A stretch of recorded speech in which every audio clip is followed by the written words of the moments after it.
We all know that technology is going to be an important part of concurrent instruction. Now let's hear some reflections from several FCPS teachers who've experienced concurrent instruction. My biggest roadblock, I guess, in concurrent instruction would be kind of figuring out the technology that we would need and experimenting with how to best utilize it. The really cool thing is that it's very customizable. I'm really comfortable with technology, so it's nice that I can have the kind of spread that I want and be able to switch cameras and switch microphones, but it doesn't have to be that complicated. It's just what works for me. So I think my biggest piece of advice, other than keep it simple, is really do what you feel comfortable with.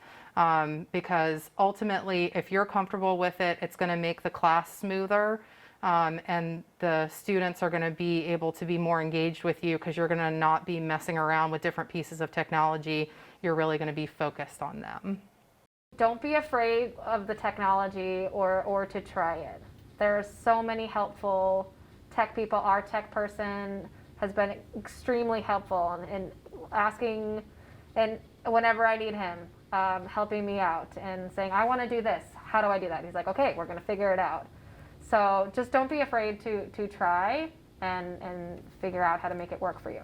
One piece of advice I would have is test all things technologically.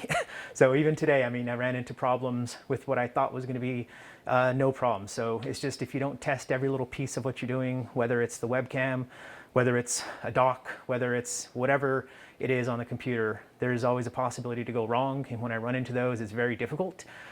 Just today, as a matter of fact, because BBCU was acting up, we had to switch over to Google Meet. And on Google Meet, I was unaware of how to share my audio for video we were watching. And that caused some panic emails to our tech support who came down to help out. We had to figure it out, and we lost almost 10 minutes of class that way. So test every piece of technology, whether it's your software, hardware, whatever the case is, to make sure you know how it works. It is really not that different than what I was already doing. To me, the hard part is doing that virtual piece. Like, if you've gotten over the hump of teaching mastering, I use that word loosely, but like being comfortable with teaching virtually online, adding the kids was not like a stressful layer for me. It was not hard. There's no one right way to use technology to reach students learning at home and at school. Take time to experiment and discover what works best. As you begin concurrent instruction, how might you utilize technology in a way that will best support your instructional outcomes and personal readiness?